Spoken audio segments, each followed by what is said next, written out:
Hello. Today we'll be reading part 6 of Padraig Pearse's Murder Machine. I begin. In the Middle Ages there were everywhere little groups of persons clustering round some beloved teacher, and thus it was that men learned not only the humanities but all gracious and useful crafts. There were no state art schools, no state technical schools. As I have said, men became artists in the studio of some master artist. Men learned crafts in the workshop of some master craftsman. It was always the individual inspiring, guiding, fostering other individuals, never the state usurping the place of father or fosterer, dispensing education like a universal provider of ready-mades, aiming at turning out all men and women according to regulation patterns. In Ireland, the older and truer conception was never lost sight of.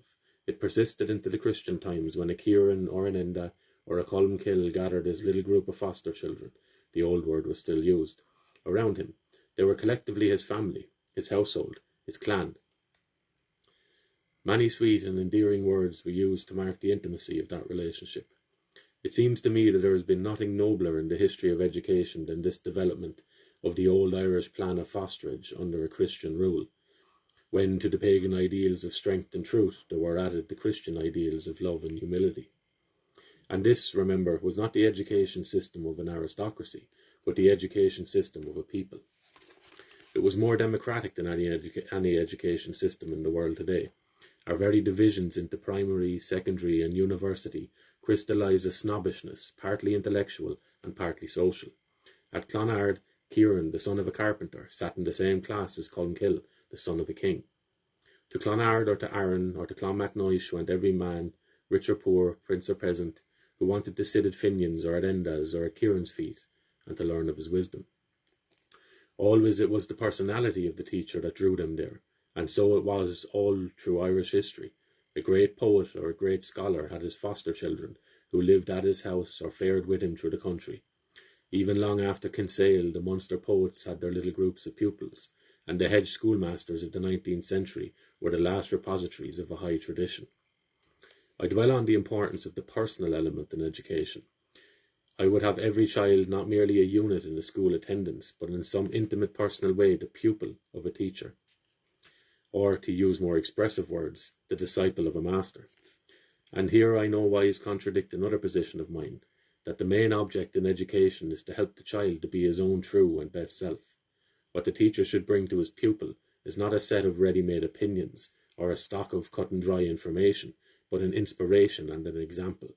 And his main qualification should be, not such an over-mastering will as shall impose itself at all hazards upon all weaker wills that come under its influence, but rather so infectious an enthusiasm as shall kindle new enthusiasm.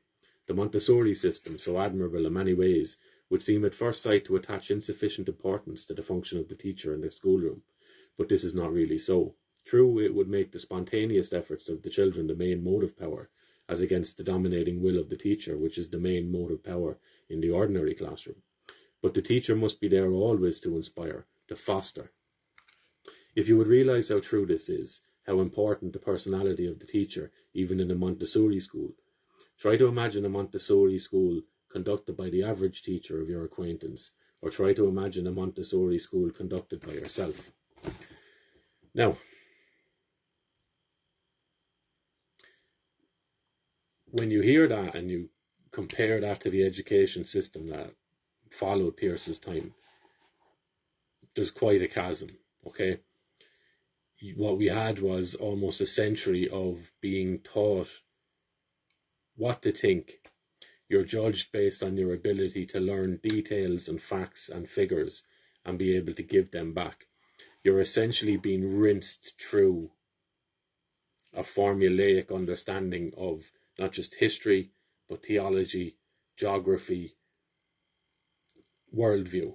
You're put in through this stencil, essentially. Cookie cutter kind of stuff. So you go in one way and you all come out with the same views, because we are all tested in schools the same way. If we all regurgitate and give back the same information, we should get the same marks, okay? So there is very little interest, or has been very little interest, in manifesting a child's ability to think not just his ability to offer back correct sentences.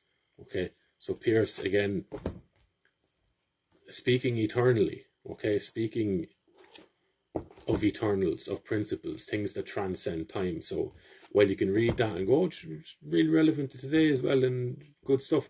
Yes, because this man was not just speaking of his time, he was speaking of human nature and some of the perennials in human nature. If you do this, you might get that sort of a thing. He's also speaking of ontology, I suppose, so the nature of being, what it is to be human. And I suppose what he's touching on there, which leads into psychology sort of stuff or philosophical understandings, is what is it to be your true or best self? Can you create an educational system that will be standard enough, so aimed at the same things, while also trying to cultivate the very magic of an individual?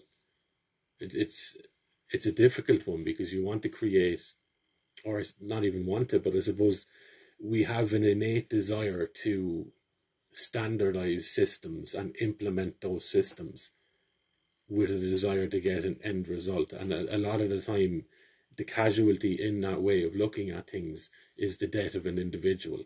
Okay, so you end up with loads of people just repeating the same opinions because you've had 13 years of standard education that deemed you honourable or worthy if you're able to give back what's expected of you, instead of showing your own nuanced way of thinking, okay, your own individual flavour and interpreting things and bridging gaps between different subjects and stuff. Okay, so we're not long out of that either. Okay, so I suppose a silver lining in that is we're a couple of decades maybe removed from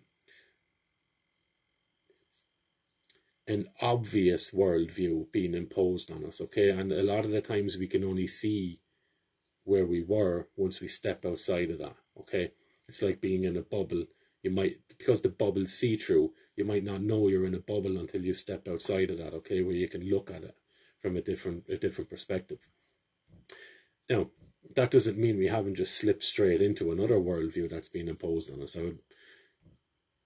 A bit of attention would allow you to see that that is exactly what has happened. Okay, but we can take lessons from what has come before, and that is, we can understand what an educational system looks like when it's there to stifle people.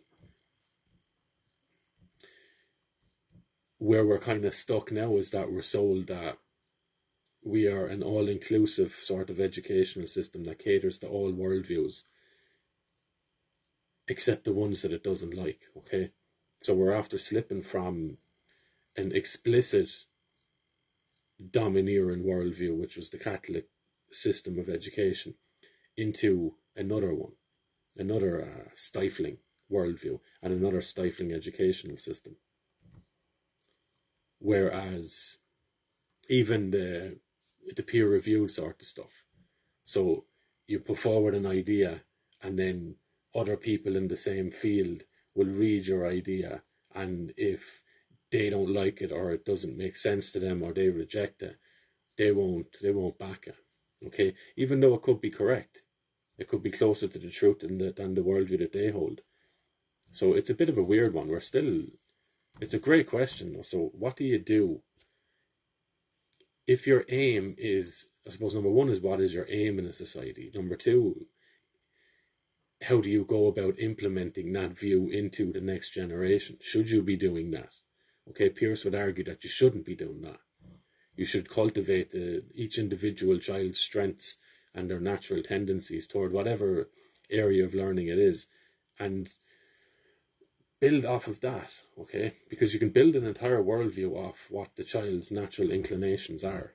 Okay, and allow them to discover and make their worldview coherent over time, because that's essentially what your job would be as a teacher, is to bring that out of a child. Okay, so how do you engage a child enough, or do you follow the child's natural engagement with the world in order to be able to guide them in creating their own worldview, their own philosophical system of the world, making sense of their lives? Pearse argues that is what you should be doing. And we're a far cry from that even today. College and universities tell you that that's what they're about, but look at the general person coming out of it. If used well, yes, but look at the general student, the average student coming out of third level education. They leave a lot to be desired, and a lot of them always also just fall straight into another form of groupthink. Okay, so that's Pearse. Have a good day.